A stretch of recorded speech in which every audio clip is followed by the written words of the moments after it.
মেঘনা বাংলাদেশের অন্যতম প্রধান, গভীরতম ও প্রশস্ততম নদী। এটি মূলত সুরমা ও কুশিয়ারা নদীর মিলিত প্রবাহ। ষষ্ঠ শতাব্দী থেকে আরব বণিকেরা মেঘনা নদীপথ আন্তর্জাতিক নৌ বাণিজ্যের জন্য ব্যবহার করত।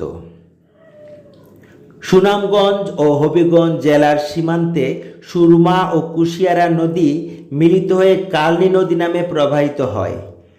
পরে এটি কিশোরগঞ্জের অষ্টগ্রাম ও বাজিতপুর হয়ে ভৈরব বাজারের কাছে ব্রহ্মপুত্রের সাথে মিশে মেঘনা নাম ধারণ করে।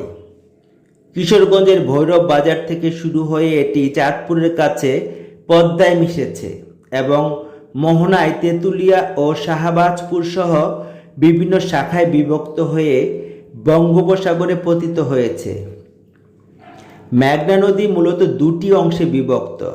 এক, আপার মেঘনা, যেটি ভৈরব বাজার থেকে চাঁদপুরের ষাটনল পর্যন্ত। দুই, লোয়ার মেঘনা, যেটি ষাটনল থেকে বঙ্গোপসাগর পর্যন্ত। এই অংশটি অত্যন্ত বিশাল ও খরস্রোতা। পানি সম্পদ মন্ত্রণালয় এবং পানি উন্নয়ন বোর্ডের তথ্য মতে মেঘনা নদীর দৈর্ঘ্য প্রায় 156 কিলোমিটার, তবে অন্যান্য কিছু উৎসে এর দৈর্ঘ্য প্রায় 330 কিলোমিটার পর্যন্ত উল্লেখ আছে। মেঘনা বাংলাদেশের সবচেয়ে প্রশস্ততম নদী। বর্ষাকালে এর কোনো কোনো স্থানে প্রস্থ 1300 মিটার বা তারও বেশি হয়ে থাকে।